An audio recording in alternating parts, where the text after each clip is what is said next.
রাজবাড়ীর দৌলতদিয়ার ৩ নম্বর ফেরিঘাট এলাকায় ফেরিতে উঠতে গিয়ে সৌহার্দ্য পরিবহনের একটি বাস ডুবির ঘটনা ঘটে।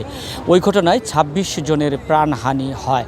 এই ঘটনায় দুইটি তদন্ত কমিটি গঠন করা হয়েছিল। একটি তদন্ত কমিটি গঠন করেছিল নৌ পরিবহন মন্ত্রণালয় এবং আরেকটি তদন্ত কমিটি গঠন করেছিল রাজবাড়ীর জেলা প্রশাসন। রাজবাড়ীর জেলা প্রশাসনের গঠিত ৫ সদস্য বিশিষ্ট তদন্ত কমিটি গতকাল সকালে তদন্ত প্রতিবেদন দাখিল করেছে। রাজবাড়ীর জেলা প্রশাসক সুলতানা আক্তার জানিয়েছেন, তদন্ত প্রতিবেদন পাওয়ার পর তারা মন্ত্রিপরিষদ বিভাগে সেই তদন্ত প্রতিবেদনটি পাঠিয়েছেন এবং ব্যবস্থা গ্রহণ করার জন্য যারা এই ঘটনার সাথে জড়িত এবং যারা এই ঘটনার জন্য দায়ী তাদের বিরুদ্ধে ব্যবস্থা গ্রহণের জন্য তারা সুপারিশ করেছেন এবং ভবিষ্যতে যাতে এই ধরনের ঘটনার আর পুনরাবৃত্তি না ঘটে সেজন্য কিন্তু তদন্ত প্রতিবেদনে উঠে এসেছে।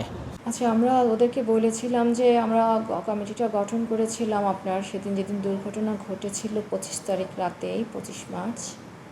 আমরা বলেছিলাম যে তারা ৩ কার্য দিবসের মধ্যে যেন সেটি আমাদের সাবমিট করে এবং সেই আমাদের ৩ কার্য দিবস ছিল গত মঙ্গলবার।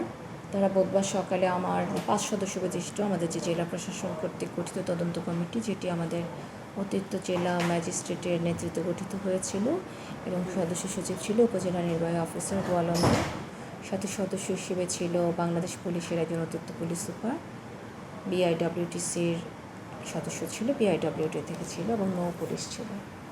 তো ওনাদের তদন্ত প্রতিবেদন আমরা দেখেছি, পর্যালোচনা করেছি এবং আমরা যেহেতু এই ঘটনাটি নৌ পরিবহন মন্ত্রণালয়ের এখতিয়ারাধীন, আমরা নৌ পরিবহন মন্ত্রণালয়ের সচিব স্যারের কাছে এবং সংশ্লিষ্ট যে দপ্তরগুলোকে আমরা মনে করেছি যে প্রযোজ্য ক্ষেত্রে তাদের বিষয়ে প্রয়োজনীয় ব্যবস্থা গ্রহণ করা লাগবে, সেটি যেমন স্বরাষ্ট্র মন্ত্রণালয়, ফায়ার সার্ভিস, স্পেসিফিকভাবে বিআইডব্লিউটিসি, বিআইডব্লিউটিএ, তারপর সচিব সড়ক ও জনপথ বিভাগ, সমস্ত স্যারদেরকে আমরা সে পত্রের অনুলিপি দিয়েছি।